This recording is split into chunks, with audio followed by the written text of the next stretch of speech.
our presentation about Ben's transportation system plan by Karen Swirsky. So she's going to speak a little bit about this transportation system plan, which includes things like better east to west travel. So I will bear with me while I switch over to that presentation, and then we can hear what Karen has to say. Let me make sure I'm sharing that. All right. So go ahead and take it away. Yes. Do you change the slides, or can I? I can change the slides. So all you have to do is say advanced slide and I'll advance the next one. Okay, so we just finished doing a transportation plan for the city of Bend. It's a 20-year plan, and I was asked to focus on the transit and equity related elements. Based on the conversation so far, I kind of wish that I had focused on the bicycling elements, because I think they align with what people are interested in more. So I'm going to go ahead with this presentation, but you may be in the chat or afterwards, I can give you some more information about the bicycling and pedestrian. Because I got to say, I think that what we did with biking and walking in this plan was really groundbreaking and really exciting. So I wish I was talking about that, but here we go. Next slide. So this was a 2.5-year process. We had a huge advisory committee. We had many public meetings. So I'm hoping that you guys had some inkling it was going on. The plan was adopted last September, and we are working on the implementation. At the same time, we had quite a large bond that was passed in November that actually funds a good portion of the short-term projects in this plan, which is exciting because it includes the bicycle and pedestrian stuff.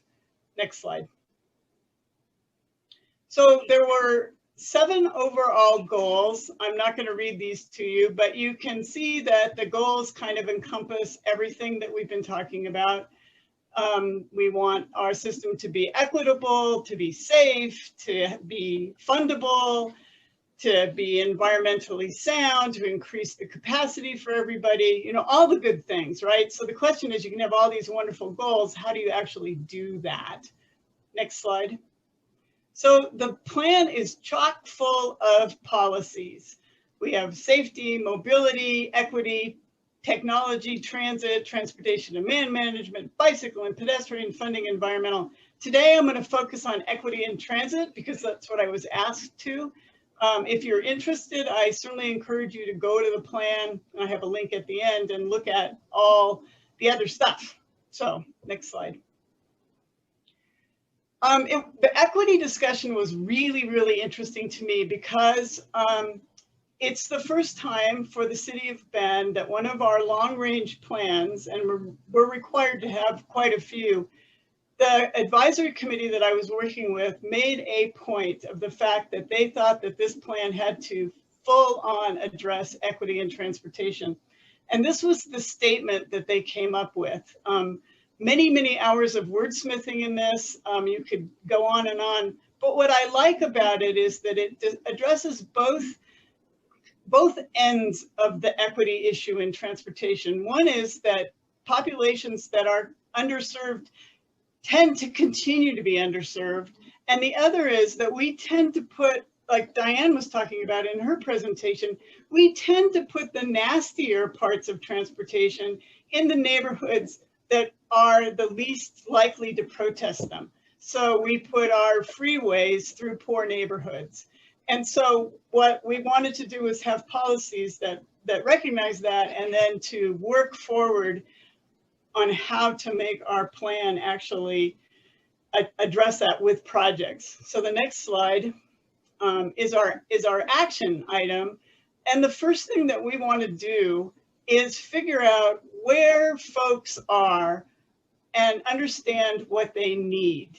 And just to use a concrete example, this is always what I go to. Say the city tomorrow, some rich person gives the city $2 million, which isn't very much money for transportation, but just say, you have to spend it on sidewalks, and you have to spend it in the places where people need sidewalks the worst.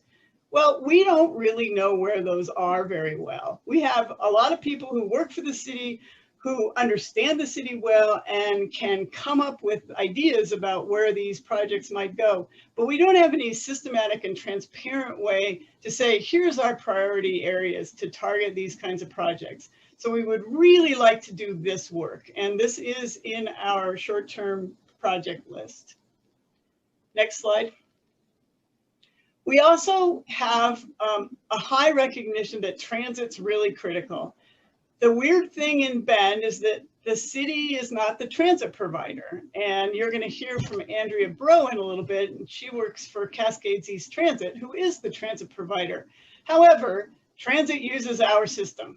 They drive their buses on our roads. So it's really important that we work together super closely. So, and we did. The CET was updating its master plan at the same time we were updating our plan. And so there's very, very close correlation between the two plans, which is great. Next slide. And so what we have in our transportation plan are like three main things that we're going to do to support Cascades East Transit's plan. And one of those is high capacity transit. CET has identified what they're calling, I think they call it something different. We called it high capacity transit route. These are routes where you don't have to wait 45 minutes for the next bus. They have fast turnover. 15 minutes would be the goal. And so those routes need some improvement that the city can provide. Things like sidewalk infill, so the folks who live in those neighborhoods can actually walk to the bus stops, bicycle access, and maybe even bus stop improvements.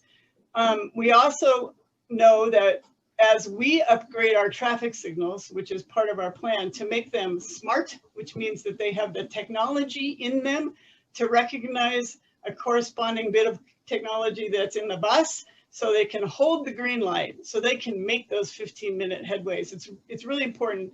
If you're in Portland much, you will notice that happening. The buses have the ability to do that. So, and then finally, the mobility hubs, which Diane was mentioning. This is a super interesting kind of groundbreaking concept. It's catching on fire all over the United States. We started out thinking of it at the city as a place where you got off the bus and were able to access some kind of a mode for your, what we call the last mile travel. So how you get home from the bus, right? So would be a place where there might be e-bikes or where you could catch a ride share or some other thing. And Cascades East Transit has taken it to the next level, which is awesome, which answers, I think, Jasmine's question, which is these will also be places where you could get off one bus and onto another. So you don't have to go all the way back to Hawthorne Station to change buses, which should make our transit system way more efficient and way more usable for folks. You know, right now, frankly, if you have a car, you can get to most places faster than you can by bus. And if unless you're super highly motivated or don't have a car, it's a game changer. So we're super excited about that. And we just got a grant from the state that's shared by the City of Bend, Cascades East Transit, and the organization called the Metropolitan Planning Organization to do a feasibility study and pilot project for our first mobility hub. And so that work should probably get underway this next summer. So we'll be seeing these things on the ground, I think, I'm going to say within a year to 18 months. So next slide. Oh, that was it. So I'd love to talk about the bicycle stuff and our low stress network concept and our key routes concept, but I don't think I have enough time. So if you go to that very first web link, you can get to the transportation plan and you can look at it. And then if you have questions about it and what all that stuff means, because I know I use a lot of jargon, give me a shout. Contact me through my email, and I'm super happy to talk about it. All right. Thank you so much, Karen, for that great presentation. And I'll be sharing those links in the chat as well. So people should be able to click on those links in the chat.